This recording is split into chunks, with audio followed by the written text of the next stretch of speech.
What is going on, everyone? Welcome back to the channel. Thank you for watching another video. Today we're going to be going over why, in my opinion, the A3 and S3 are the best daily driver slash race cars you could buy on the market today. Don't get me wrong, there are a lot of different options out there that you could buy that would be really good for a daily slash performance slash race car style kind of car. But the reason why I think the A3 and S3 are the best, in my opinion, is because you get a lot of performance, you get a lot of comfort, you get a lot of nice things in a car for the price. Now, I know a lot of you guys are going to say, well, what about the GTI and the Golf R? And the reason why I think this, just for daily driver purposes, would be better is because you get the all-wheel drive as opposed to the GTI not having it. And also with these cars, you're not paying the premium of a Golf R price. So some people may not understand what I mean by this, and I'm going to try to explain really quickly why, as a value perspective on purchasing one of these cars would be better than a Golf R. And I'm not saying that these cars are better than a Golf R, because I'm going to be 100% honest.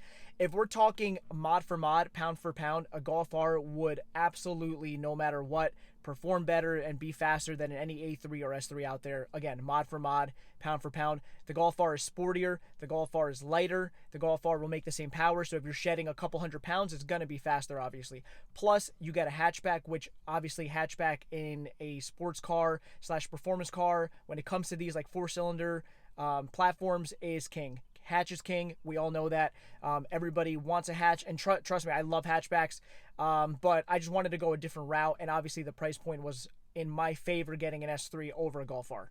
Essentially what happens is this. The A3 line for the Audis are basically the entry level for any Audi out on the market, okay? It's like the cheapest Audi that you could get.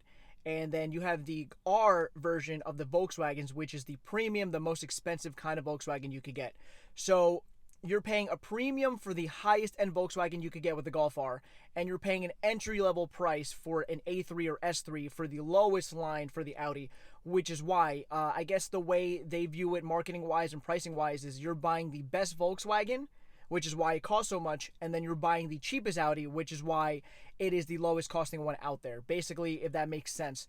So that's why you see a lot of Golf Rs with about the same miles as S3s go for more. Let me give you an example. Here in Jersey, in my area, I was looking a couple days ago, and you could find an S3 right now. The market has dropped a little bit, which is great, but you could find a sub 40,000 mile S3 in the very low 30s, where if you find a Golf R with the same mileage, you're probably looking at high 30s, even possibly low 40s. I've seen some of them. So you're spending an extra, let's say, $8,000 to $10,000, being that it's an R over an S3, which everything is pretty much the same engine-wise, drivetrain-wise. But again, you're paying the premium for the best kind of Volkswagen you could get, and then you're paying basically a lower price for the entry level of the Audi that you could get. Now, in my opinion, this car is absolutely freaking gorgeous. The one thing that I've said about the S3 and the A3 always is just, I love the way the body lines are. The headlights are amazing. Just the way everything flows on these cars are phenomenal, in my opinion. And I love the way that I've set mine up with the way that the lowering springs with the wheels and everything.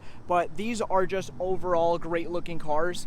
And for the price you're paying and everything that you get while having a car that looks like this, I think it's very hard to beat. And again, everything is just super aggressive on these cars. So you get a great looking car for the price that'll perform as a daily and as a race car if you wanted to. Don't mind my messy interior, please, but at the same time, guys, you get a very luxurious interior. The seats are pretty comfortable. The leather is actually pretty good quality. Nothing is like hard plastic. Everything feels very like sturdy. You get, again, a little messy, but always got to have the Starbucks. But you get the nice screen. You get a really nice sound system. Everything, you get the beautiful digital dash, which I think Audi still today has the best digital dash on the market compared to any other kind of car. And even with the new generation Audis, it's even better than this one. And this one is really nice. It's super responsive. Like, you click a button, it does what it needs to do. Like, as you can see, it'll scroll very fast. It shows you everything that you need. I absolutely love it. And then even the back seats, it isn't the biggest car, as you guys know, and I have said that before too, but you still have some room back here. Very nice. You get the vents for the back passengers. Guys, I'm short, so mind you, this might not be great, but I'm 5'7", so That's not really going to help you if you are 6 feet. You know, depending on the driver, you might be a little bit crammed back here. It depends. But honestly, overall, it really isn't that bad. And then, last but not least, the one thing that I've complained about is the trunk, and mine is a mess, guys. I've had a lot of stuff that I've been doing with this car, but you can still fit a decent amount, honestly. Back here, I got my backpack with all my camera equipment, a whole toolbox with a bunch of tools in it. Like, you could fit a decent amount back here in this car. And honestly, even the rear of this car, like, this is just a great looking car, guys, and honestly, it's very comfortable, and it does everything you need to do with daily duties, and then you can take it to the track on the weekend and upset a lot of people. And arguably, the most important thing is the amazing EA 888.3 engine. I mean, this thing puts out work, guys, and as you know, if you've done your research on these cars, on a stock engine, you can make over 500 wheel horsepower. You can have a 10-second car with just a few mods. I mean, if you look at this, besides the crazy intake, you wouldn't really know that there's anything crazy done to the car. I have the hybrid Vortex XL, obviously my downpipe, but still, you wouldn't really think that there's anything too crazy going on with this car. And this engine is so reliable. It puts out so much power, and the amazing thing about this platform is that it could be making over 500 horsepower like mine is, and if you don't put your foot in it, you would never guess, you would never know that this car could be a 10-second car, because when you're daily driving it, if you just want to cruise around, the car absolutely feels like it's stock. And that is one thing that I love about it. If I want to beat on the car, I can. And if I want to drive it normally and just relax, I can also do that. Which, again, for me is super important.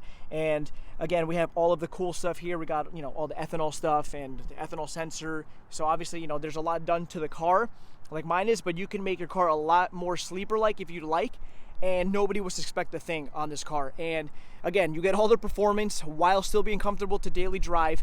And you're going to upset a lot of people at the drag strip and at the track if you go with this car. The only other platform that I could think of that could probably compete with this, and I'm not saying performance-wise, I'm just saying for every, you know, checking all the boxes between daily driving, having a fast car, a nice car, and all that stuff with comfort, would probably be like the 340i from BMW, which has the B58 engine, but at the same time, higher mileage car, which still costs more money. So between performance, the price, and all of that stuff, I still think that this is a better budget because, in my opinion, hear me out. You buy an A3, which I've seen many A3s right now, low miles, that are literally very low 20s, like 21 grand. And then even if you want one that has a good service history, a good maintenance history and everything, where they have 60, 70,000 miles, you're looking under $20,000 for one, which is a huge, crazy deal. And let's say you're going to do all the mods that I have done on my car, okay? So you're buying, let's say, an A3 for 20 grand.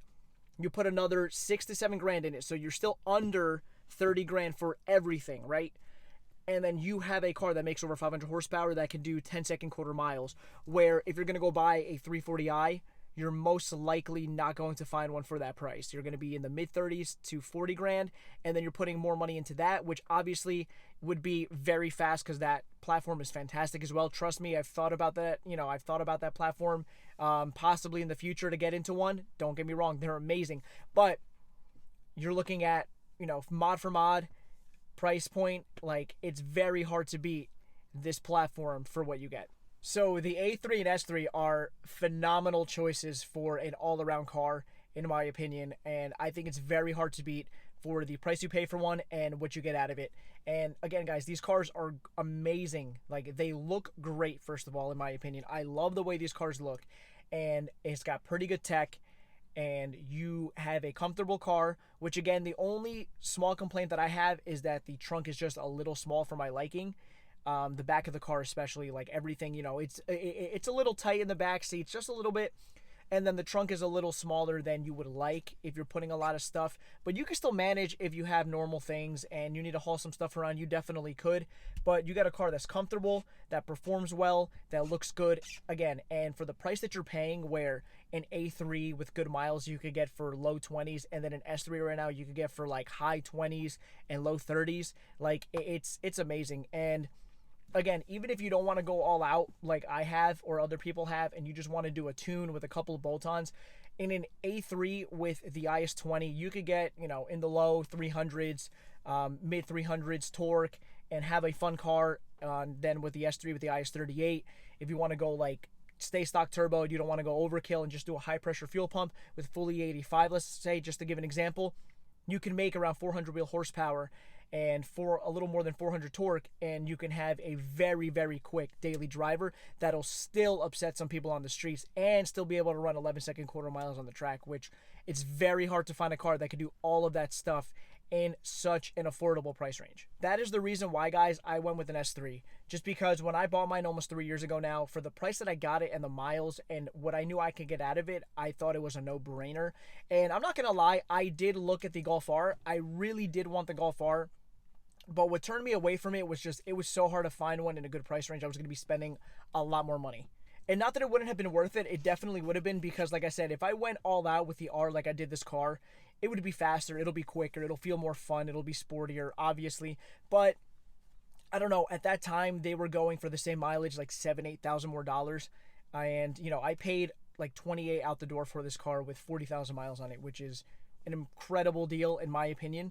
And the R's were going for like 35, 36 with like 30 to 40,000 miles as well. Same year, 2017, 2018. So it's like it didn't make sense for me to spend that money when I could still get a really nice car in the Audi. And honestly, I've fallen in love with this car completely, guys. And honestly, if you're on the fence about buying one, I say go for it. Make sure that it's been maintained well. And if you have any questions, let me know, because I'm happy to help where I can in the community. And honestly, guys, I do not regret at all my decision on buying this car. It's been amazing. And like I said, if you want to just skip all the bolt-ons and do my setup, like doing a hybrid with all the fueling mods, you could just jump from an A3 and get the same performance out of this thing. There are a few differences, like I know the heads are a little different, the valves are a little bit different, but still the A3 engines are pretty much identical to these with a few differences, like I said. And you can still get the same or almost the same amount of power out of them, so you'll have a very fast car. And think about it, you spend $20K on one, and again, you put 7-8 grand, you're under $30K for a car that looks good, is comfortable, nobody would ever suspect anything is done to it if you just keep your foot out of it. And then you could go to the drag strip and just embarrass a lot of people there that will not expect the car to be that fast, especially on a stock engine. So that's the way I look at it, guys, and that's why I think the A3 and the S3 are the perfect all-around daily driver slash performance slash race car, where you can have the best of every world possible as a car enthusiast in one package.